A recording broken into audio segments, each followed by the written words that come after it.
As we all know, the terror attacks in Paris have been a huge attention grabber in the news. You can't turn a corner without hearing about it. It's all over social media.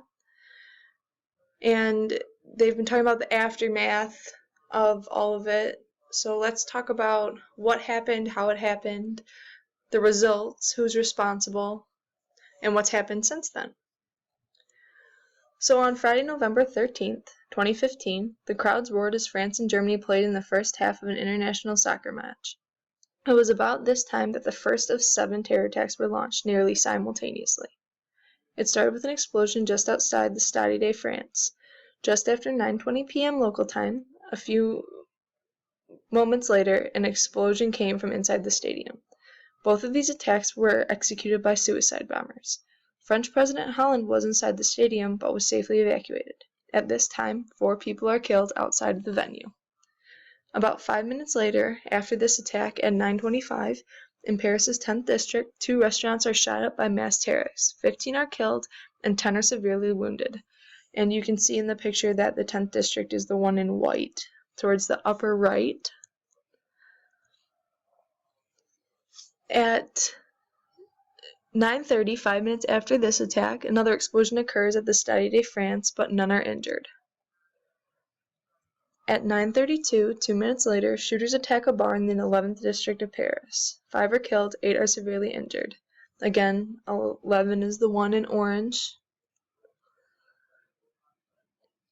At 9:36, 4 minutes later, gunmen fire at people eating at a restaurant called La Belle Equipe. 19 are killed, 9 more are wounded.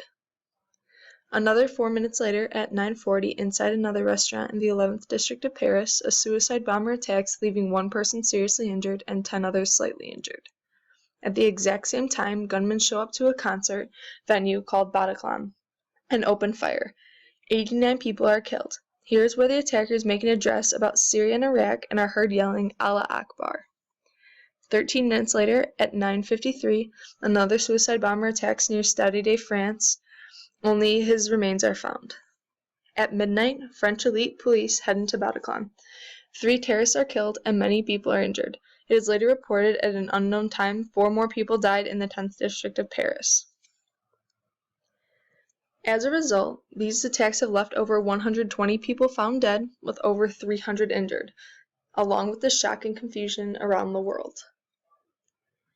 ISIS claimed responsibility for these attacks and threatened more if France continues with its Crusader campaign. However, terrorist groups often claim responsibility for attacks that are not their own. It is possible that the attacks could have been executed by a local ISIS cell. However, it is strange that while claiming responsibility, they did not give details of the execution as most terrorists do when confessing. Since the attacks, France has retaliated by launching assaults on ISIS targets in Syria. 10 French aircraft dropped 20 bombs on facilities used by the terrorist groups. Internally, France is conducting a huge manhunt, and usually that means a partial suspension of freedoms or added legislation to allow the police to gather information, hold people, and circumvent legal rights. If I were the French Prime Minister, I feel like I would have to respond militarily, much like Hollande did, and would continue to do so for a while. I would appear strong, but I would also worry about the ultra-right-wing super-nationalist political elements in France who want France for the French. Seeing that in the election they may gain more seats, that would likely bring more restrictions and more oppressive laws towards Muslims in France in general and refugees in particular. I would avoid the us versus them mentality that could lead to further violence and frustration among minority groups in France, many of whom are French citizens. On the other hand, if I were the President of the United States, I would offer support and help, much like Obama did, without really having to ask the American people to do anything new.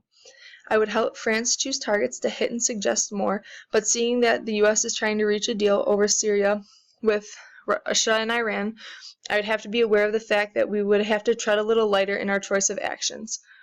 I would hit ISIS where it hurts most, which would be financially, by drying up their sources of wealth and access to arms and other things that they need to wage war in Syria, Iraq, or other places they are trying to gain a foothold in, such as Libya and other North African countries. However, as a leader of either of these countries, I would Understand that it cannot be done alone. If there was ever an opportunity for the nations of the world to pool their resources and come together to rid the planet of genuine evil, this is it. I don't see that groundswell happening yet, but it should. There was a program on a few nights ago on CNN about al-Baghdadi, the leader of ISIS, and his strategy. Both presidents should make this their priority target. Make him their priority target. Also, ISIS is using electronic and social media as major recruiting tools and ways to communicate. Both countries should focus on making that more difficult. So in the end, this, as I mentioned before, has led to shock and confusion around the world. It's something that isn't going to be leaving the media anytime soon, and I'm very interested to see what becomes of it. Thank you for listening to my presentation, and have a good Thanksgiving break.